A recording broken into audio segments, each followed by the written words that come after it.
Tuhan mau berfirman kepada hati setiap kita. Memang menunggu sampai ke tempat lebih dalam, di situ ada ikan.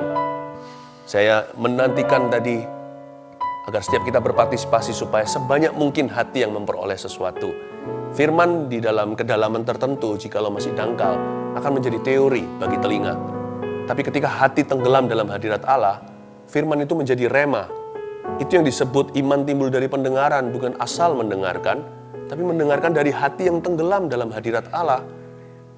Dan di dalam kedalaman seperti itu dan keintiman dengan Allah, firman itu menjadi jawaban. Dan satu kata dari Tuhan bisa mengubah seluruh hidupmu. Iman menjadi mudah, menjadi gampang gitu. Rasanya untuk percaya tidak perlu didorong-dorong dan ditarik-tarik, tidak perlu dipush-push begitu. Percaya itu bisa natural gitu. Makanya itu kalau saya mau baca Alkitab ya, saya sedikit memberikan tips dari pengalaman pribadi saya selama udah kenal Tuhan dari tahun 92 hingga hari ini tahun 2020. Jadi saya sudah kenal Tuhan 28 tahun, belum cukup lama bagi beberapa orang yang udah lebih lama. Tapi saya belajar untuk berjalan dalam kedalaman dengan Tuhan selama itu. Karena itu kalau saya mau baca Alkitab ya, saya banyak menyembah, memuji, menyanyi ya, begini kira-kira saat teduh. Tentunya kalau saya saat teduh secara pribadi ya saya sendirian lah ya, tanpa orang lain. Tapi saya menyanyi, berdoa, betul-betul dengan akal budi, dengan roh saya. Sampai satu titik saya undang firman Allah. Saya minta agar Tuhan berbicara kepada saya. Logos ini, firman tertulis, menjadi firman yang diucapkan oleh Roh Kudus. Di situ terjadi sesuatu. Kalau saya renungkan ya, ada banyak hal yang di dalam kehidupan saya ini, yang perkara-perkara yang baik, yang indah, apalagi yang luar biasa dan sempurna, itu datangnya bukan dari hasil pikiran saya. Dan bukan karena upayaku sebagai manusia. Betul-betul Tuhan menyampaikan firman-Nya, lalu melakukan sesuatu. Saya yakin, 100% yakin, jawaban pergumulan Anda itu ada dalam hadirat Tuhan ini. Dan kalau Tuhan ngomong sesuatu, satu kata aja, itu tidak akan gugur ke tanah, tidak akan kembali sia-sia. Kalau Anda dengarkan suara Roh Kudus, hidupmu akan berubah. Apapun sikon yang sekarang Anda hadapi, itu tidak akan bisa menghalangi. Kalau Tuhan sudah berfirman, siapa yang bisa melawan? Saya kasih satu renungan, saya berikan tema singkat sederhana aja, rahasia 5 roti dan 2 ikan. Kita buka sama-sama di Markus pasal yang ke-6, ayat yang Markus pasal 6 ayat 35 sampai 43. Cerita tentang 5 roti dan 2 ikan. Ada banyak rahasia di dalamnya, dan kita pasti menerima rema-rema yang luar biasa. Setiap orang yang mendengar, setiap pasang telinga akan dapat yang berbeda. Catatannya nanti sama. Jangan lupa mencatat khotbah. Ini renungan saja, tapi tetap harus dicatat ya. Tapi nanti ya, sekalipun Anda catatannya sama, nanti aplikasi dan kuasanya itu spesifik masing-masing pribadi. Buka telinga. Rahasia 5 roti, 2 ikan. Pada waktu hari sudah mulai malam, Markus 6 ayat 35. Datanglah murid-muridnya kepadanya dan berkata, tempat ini sunyi dan hari sudah mulai malam. Jadi kejadian 5 roti 2 ikan itu in the evening, atau waktu petang hari. Secara profetik saya tarik lebih jauh, ayat ini juga bisa bicara, di mana ada kegelapan, itulah kesempatan untuk cari wajah Tuhan. Orang yang mencari wajah Tuhan biasanya nggak akan menemukan hanya wajahnya, tapi plus menemukan tangannya. Kesulitan manusia adalah ketika dia mengalami masalah, dia lari dari hadirat Allah. Karena dia merasa jawabannya ada di luar sana, Tuhan nggak sanggup menolong dia. Atau kalau Tuhan sanggup, Tuhan nggak mau. Jadi belum apa-apa udah WO dulu, udah merasa Tuhan itu tidak mau. Belum apa-apa sudah ada roh penolakan. Tuhan nggak bisa berkati kehidupan Anda kalau Anda entertain atau manjakan perasaan tertolak di dalam hati Anda yang tidak terbukti atau terbukti salah di hadapan Allah. Allah tidak pernah menolakmu. Hanya karena Tuhan belum melakukan sebuah mujizat, jangan cepat-cepat hakimi dulu. Karena itu pada waktu hari sudah malam, harusnya murid-murid datang ke Tuhan. Mereka malah pusing sendiri. Karena manusia itu logika banget. Dan saya nggak bisa salahkan sih. Karena memang manusia itu kan terdiri dari panca indera. Apa yang dia lihat itulah kenyataan. Apa yang nggak kelihatan, dia nggak percaya. Karena itulah perlu doa seperti ini, bukan untuk ingatkan kita masih ada yang namanya jalur iman. Kalau kita sudah berusaha. Ya memang di luar sana ada orang yang iman-iman doang, lalu tidak melakukan sesuatu, itu jadi batu sandungan. Tapi bukan berarti gara-gara mereka, kita jadi trauma sama yang namanya beriman. Hanya karena di luar ada uang palsu, bukan berarti semua uang itu nggak ada asli. Nggak ada aslinya. Jangan sampai orang yang imannya kurang tanggung jawab membuat Anda jadi takut beriman. Merasa bersalah, merasa masa iman-iman saja. Masih ada jalur iman, makanya perlu doa seperti ini. Pada hari waktu malam, itulah tandanya mujizat akan segera terjadi. When you see problems all around you, then that's probably the best place for a miracle, right? Atau Anda lihat persoalan di kiri kanan, mungkinkah itu adalah waktu yang lokasi yang paling strategis untuk mujizat terjadi? Saya punya satu kalimat, mungkin Anda bisa tulis ini. When you reach the end of your resources, you probably have just found the beginning of your miracle. Waktu Anda dan saya sampai kepada ujung tombak sumber daya kita sebagai manusia, kemungkinan besar kita baru saja menemukan permulaan mujizat kita. Itu dia. Nah, ini terjadinya malam hari, oke? AM, PM, AM, PM-nya, pagi, malamnya. Sekarang kita lihat ayat yang ke-36. Suruhlah mereka pergi, supaya mereka dapat membeli makanan di desa-desa dan di kampung-kampung sekitar ini. Ini perkataan murid-muridnya ini. Kalap, panik nih. Suruh mereka pergi Tuhan. Kita nggak bisa kasih makan mereka. 5.000 orang laki-laki, belum lagi yang perempuan dan anak-anak. Berapa puluh ribu itu di situ. Di bukit itu. Sudah suruh mereka pergi. Tapi jawab Yesus ayat 37, tetapi jawabnya, kamu harus memberi mereka makan. Kata mereka kepadanya, dalam protes tentunya, jadi haruskah kami membeli roti seharga 200 dinar untuk memberi mereka makan? Siapa bisa kasih makan puluhan ribu orang? Kalau satu roti seharga 200 dinar, berapa duit itu? Tuhan, kita nggak kaya. Dan sekalipun di sini ada orang kaya, Yusuf Arimatea atau siapa di tokoh-tokoh di Alkitab yang diberkati, apakah cukup semua harta ini untuk memberi makan semua orang yang kelaparan di dunia? Mereka itu lupa kalau mereka bicara sama Tuhan Yesus. Nah, ayat 36 dan 37 mengajarkan kita sesuatu. Salah satu rahasia 5 roti 2 ikan adalah supaya kita introspeksi. Gini, ayat 36, murid-murid Yesus berkata begini, Tuhan suruh mereka pergi. Tapi jawab Yesus di ayat 37, kamu harus memberi mereka makan. Please, hari-hari ini kita harus banyak introspeksi, mumpung kita ada banyak waktu untuk berdiam diri. Selama ini adakah di antara kita yang terlalu bossy, terlalu suka suruh-suruh orang, perintah-perintahin orang-orang di kanan kiri? Adakah di antara kita itu yang suka mengajarkan sesuatu tapi kita sendiri tidak pernah melakukannya atau double standard, luar dalam nggak sama? Kalau kita mau mengalami karya Tuhan semakin nyata, kita nggak harus sempurna. Tuhan itu tidak pernah berjanji memberkati orang jikalau dia sempurna. Tapi kita harus tulus. Orang salah kalau tulus, ada harapan untuk ditolong oleh Tuhan. Tapi kalau orang itu sekalipun sempurna, kalau dia tidak punya ketulusan, Allah tidak mau ada hubungan dengan orang tersebut. Luar dalam mesti sama. Suruhlah mereka, kata murid-murid pada Yesus. Tapi Yesus berkata, no, kamu harus beri mereka makan. Kamu jangan suruh-suruh orang kalau kamu sendiri tidak mau pergi kelaparan.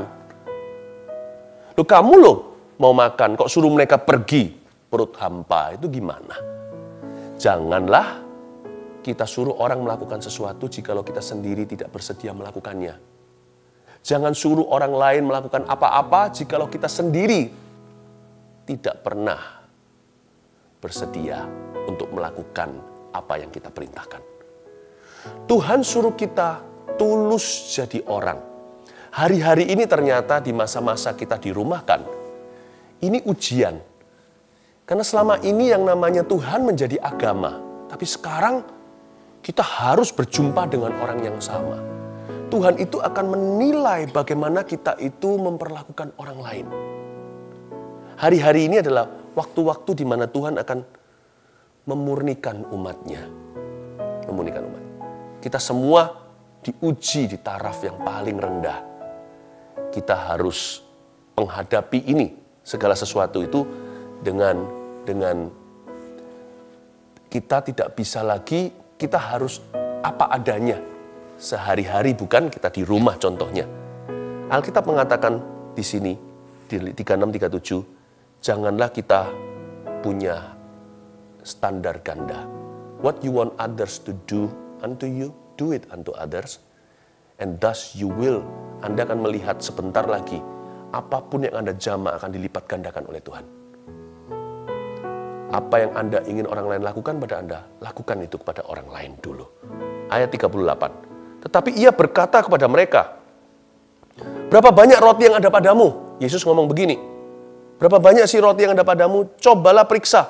Sesudah memeriksanya, mereka berkata, 5 roti dan 2 ikan. Garis bawahi di ayat 38, yang ada padamu. Yesus bertanya, berapa banyak roti yang ada pada kalian semua?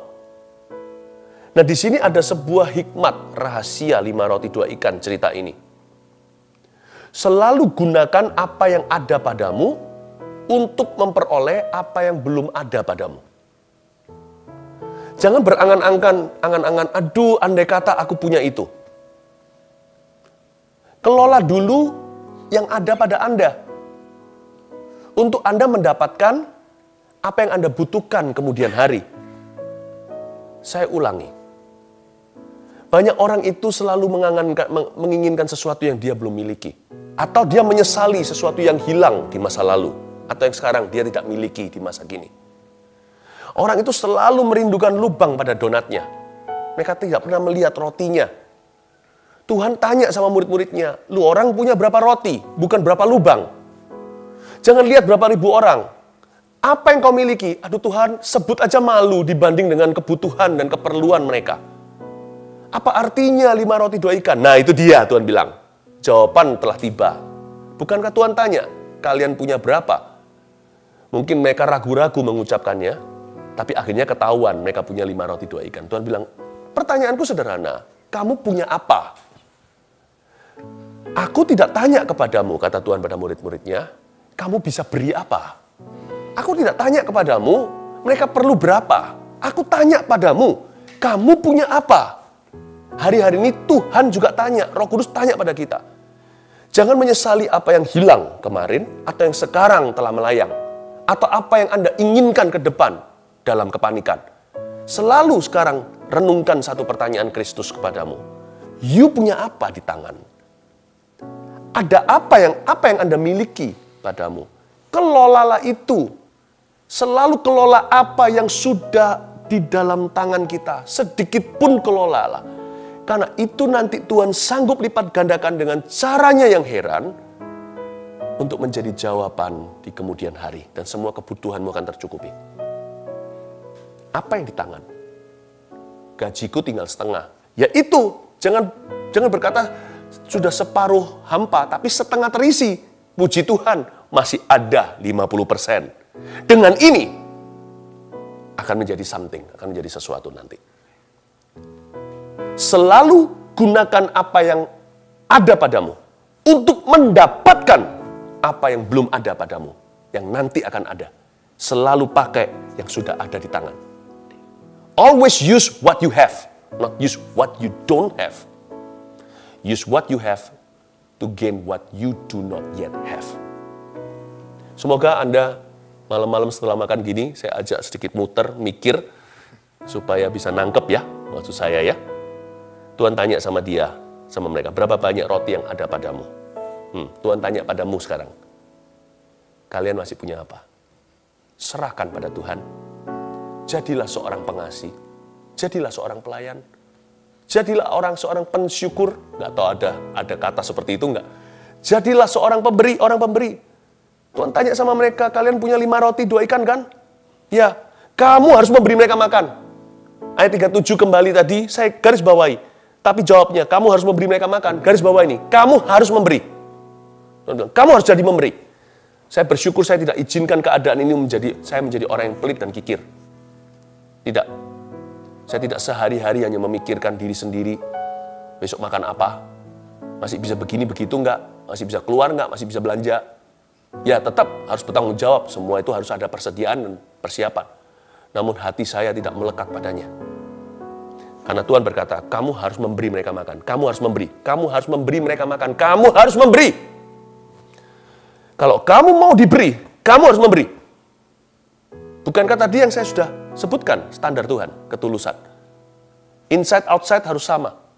Lakukan pada orang lain apa yang Anda ingin orang lain lakukan kepada Anda. Kalau Anda mau diberi oleh Tuhan, Anda juga harus belajar memberi. Sebab Tuhan perintahkan pada murid-muridnya, kamu harus memberi. Baru setelah itu tambahkan, mereka makan. Kamu harus memberi. Hari-hari ini, kamu harus memberi pujian pada orang-orang yang layak mendapat pujianmu di rumah contohnya. Kamu harus memberi waktu. Kamu harus memberi bahkan seorang janda di perjanjian lama, seorang nabi luar biasa datang. Makanan terakhirnya pun dikasihkan. Bayangkan, Tuhan menuntut kita semua jadi pemberi setiap waktu. Jadi pengasih setiap waktu. Ya, itu dia. Itu rahasia 5 roti 2 ikan. Ternyata lebih dari sekedar makanan. Tuhan mengajarkan prinsip dan hukum-hukum supranatural kepada mereka. Kalau mereka mau mengalami terobosan, terobosan harus dimulai di dalam diri. Kalau di dalam diri mereka tidak ada terobosan, niscaya tidak akan ada terobosan apa-apa di luar sana. Yang Tuhan cari, itu iman di hati. Nah, kita lihat ayat yang ke-39. Lalu ia menyuruh orang-orang itu supaya mereka duduk berkelompok-kelompok di atas rumput hijau. Maka duduklah mereka berkelompok-kelompok, ada yang 100, ada yang 50. Ada yang 100, ada yang 50 orang.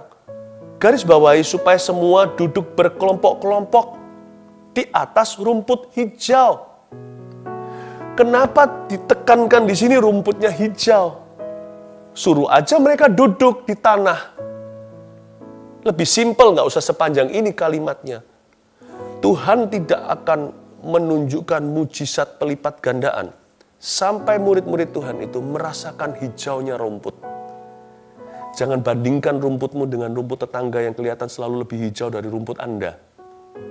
Belajarlah rasa puas dan bersyukur dengan yang sedikit padamu atau dengan yang lebih sedikit sekarang padamu. Not until the grass seems greener on your side that you will see the power of multiplication. Sebelum Anda bisa setuju dengan Kristus bahwa rumput di rumahmu lebih hijau daripada rumput di tetangga, Anda tidak akan mengalami pelipat gandaan apa-apa. Karena lipat ganda itu hanya dengan cara menengadah dan bersyukur atas 5 roti 2 ikan itu. It was given through thanksgiving. Itu diberikan melalui rasa syukur. Jadi karena itu ditekankan, mereka semua disuruh duduk sama Yesus.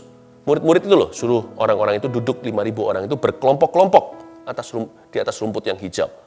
Katakan berkelompok-kelompok. Ya. Salah satu hal lagi yang diajarkan di dalam 5 roti 2 ikan ini, dalam cerita yang luar biasa ini adalah di masa-masa ketika kita diperhadapkan dengan sebuah kebutuhan yang luar biasa, melebihi kemampuan kita manusia untuk memenuhinya. Tuhan suruh hati kita belajar berhikmat begini.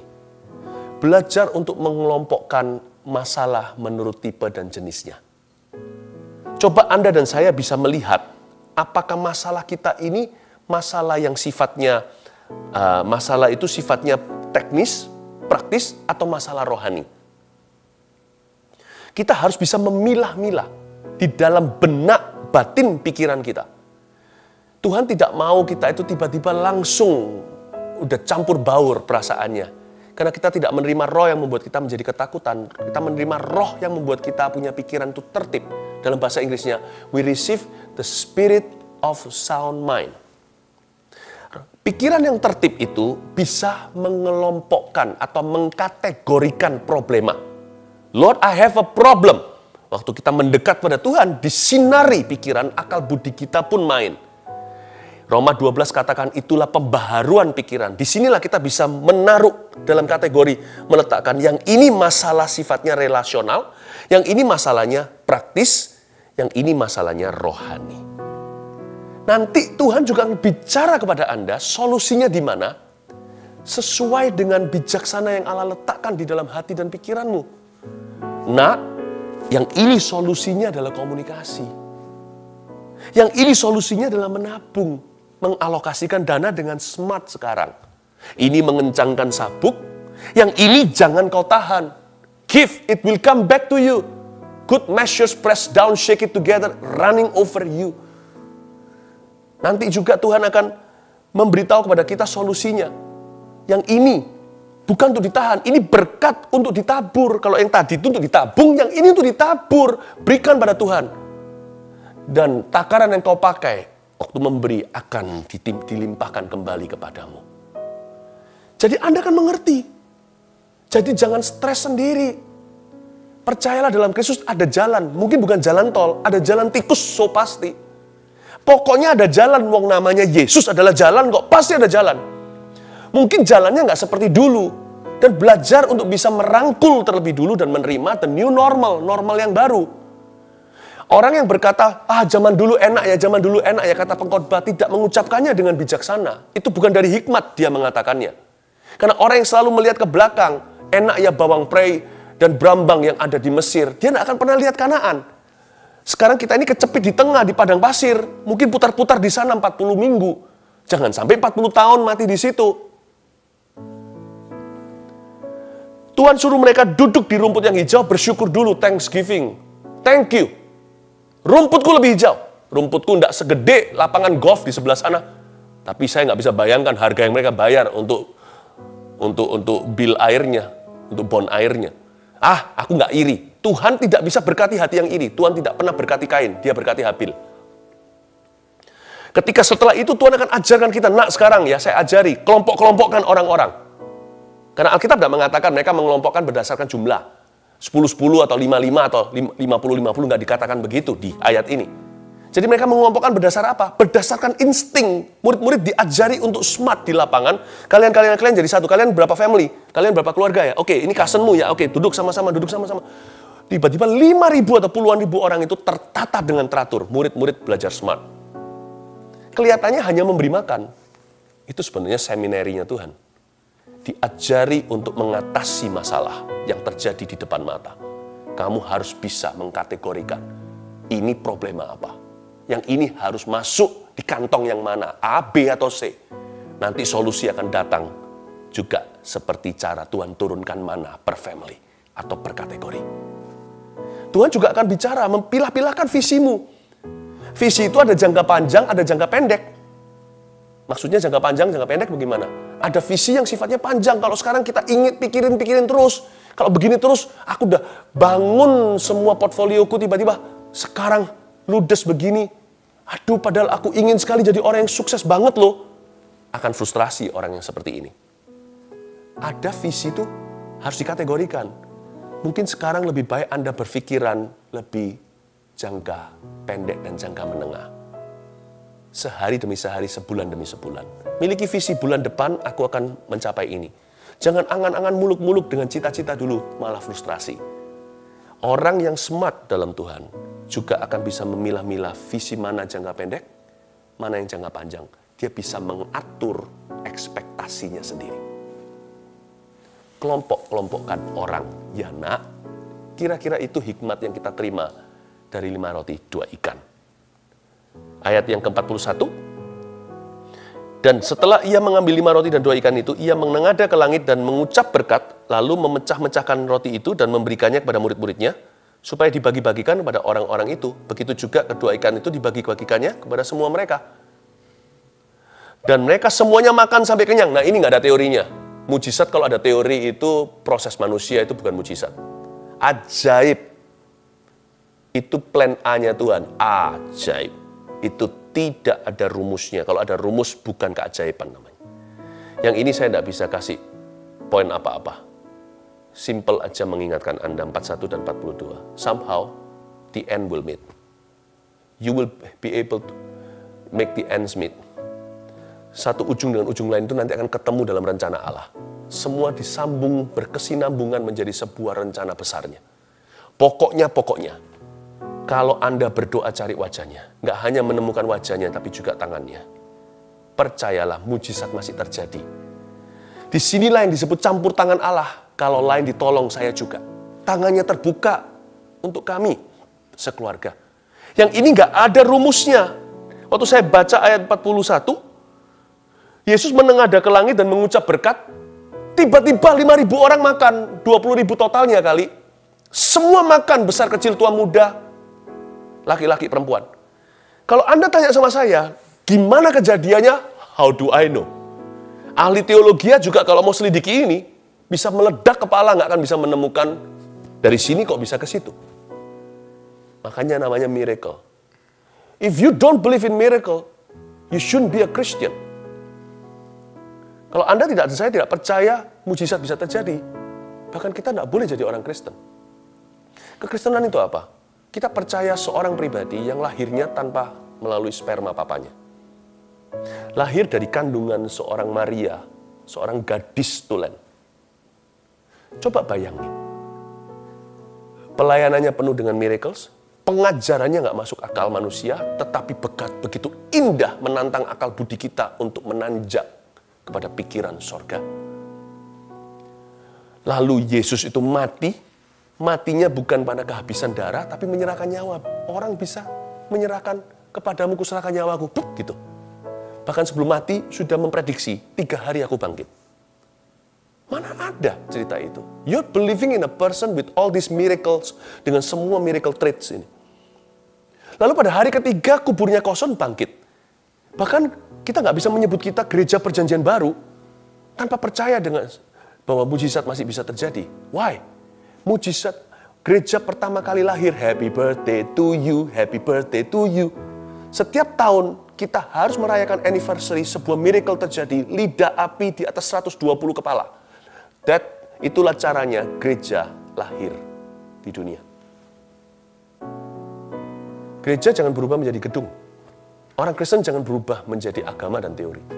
You're believing in a person who was a miracle all the way. Dari lahir, sampai mati, sampai bangkit, sampai naik ke sorga. Disaksikan di depan 500 pasang mata. Saya beritahu, kalau dengan campur tangan Allah, trust me, your ends will meet. Ujung satu dengan ujung satunya akan ketemu. Di mana area hampa kosong vakum itu, somehow, gimana besok bayar, katakanlah bill kita, tagihan tertentu. Somehow, setelah Anda menoleh nanti, setelah lewat ini semua, per bulan, lewat. 3 tahun, lewat. Anda noleh lagi 10 tahun kemudian berkata, ajaiblah Tuhan. Kalau tidak gitu bukan Tuhan namanya. Inilah ayat 41 dan 42, misterius, kita tidak mengerti. Gimana dari sini sampai ke sana 5.000 orang makan. Mintalah campur tangan Tuhan. Lakukan bagianmu, kelompok-kelompokkan. Lakukan bagianmu, standar 1, ketulusan. Jangan pelin-pelan. Lakukan bagianmu, kelola yang ada padamu. Sedikit pun kelolalah. Gunakan apa yang ada padamu untuk memperoleh apa yang belum Anda miliki. Remember, it's what you have that will make you have what you don't have. Apa yang kau miliki yang akan membuatmu bisa memiliki apa yang belum Anda miliki hari ini. Yang terakhir ayat 43. Kemudian orang mengumpulkan potongan-potongan roti 12 bakul penuh. Selain daripada sisa-sisa ikan. Yang ikut makan roti itu ada 5.000 orang laki-laki. Ayat 43, dengan ini saya selesai. Mengumpulkan potongan-potongan roti 12 bakul penuh. Jadi murid-murid Yesus ada 12 rasul waktu itu yang suruh kelompok-kelompokkan orang. Masing-masing pulang diajari Tuhan untuk considerate. Untuk bisa memikirkan orang rumah. Pulang tapau masing-masing sebakul. Untuk Petrus tentunya kasih mertuanya. Istrinya. Petrus itu mertuanya disembuhkan Yesus di awal-awal Injil. Berarti Petrus punya istri kan? Paulus nggak punya. Paulus itu single all the way. Murid-murid yang lain juga, rasul-rasul yang lain. Mereka masing-masing pulang bawa satu bakul. Itu bakulnya banyak, itu besar. Jadi mungkin dimakan dengan orang-orang satu RT. Kita makan bersama dan sebagainya. Tuhan itu ajari mereka untuk menghargai blessing to the last drop. Dan untuk menjadi blessing to the last drop. Untuk menjadi berkat sampai titik darah penghabisan, untuk menghargai berkat sampai titik terakhir, tetesan terakhir. Saya kasih lagi contoh ya, nggak hanya 12 bakul penuh, sisa-sisa ikan pun dibungkus. Ada satu keajaiban yang luar biasa. Memecah-mecah roti kan, 5 roti, jadi banyak. Biasalah, karena roti dari tepung segalanya atau dari ragi dan sebagainya. Ikan. Itu ikan cuma 2. Dipecah mungkin dari area kepala, yang sisa ekornya setengah badan, keluar kepalanya lagi. Ini ikan nggak pernah melewati masa-masa jadi telur, nggak pernah mencicip air, langsung gorengan. Ini ikan bukan plastik loh ya, ikan-ikanan seperti daging kepiting palsu. Oke? Ini adalah ikan beneran, kalau Anda buka dalamnya juga ada ringnya. Juga ada tulangnya, ada organ dalamnya jika ada. Termasak semuanya, kayak ikan kecil atau ikan apa. Ini ikan Tuhan ciptakan tanpa lewat laut. Itu ciptaan, karena ini bukan ikan palsu. Kalau yang dicabut adalah daerah ekornya, tinggal kepala yang di tangan, ini ditaruh di piringnya, tiba-tiba muncul ekor. Jadi setiap kali dipecah satu ikan, itu ada 1 ekor ikan ciptaan baru. Sejak dunia dijadikan, tak pernah mencicipi air maupun lautan. Amazing. God can bless you. Tuhan bisa memberkati Anda di luar teorimu. Tuhan bisa memberimu mujizat di luar biologi yang Anda kenal selama ini. Dan setiap ikan itu Tuhan bungkus. Tidak boleh sisakan. Setiap udang jangan dibuang. Setiap ekor itu adalah satu berkat tersendiri. Tuhan ajari mereka untuk ringkas sisanya dan dimakan kemudian hari. Tuhan ajari kita untuk belajar menikmati dan menghargai every little blessing.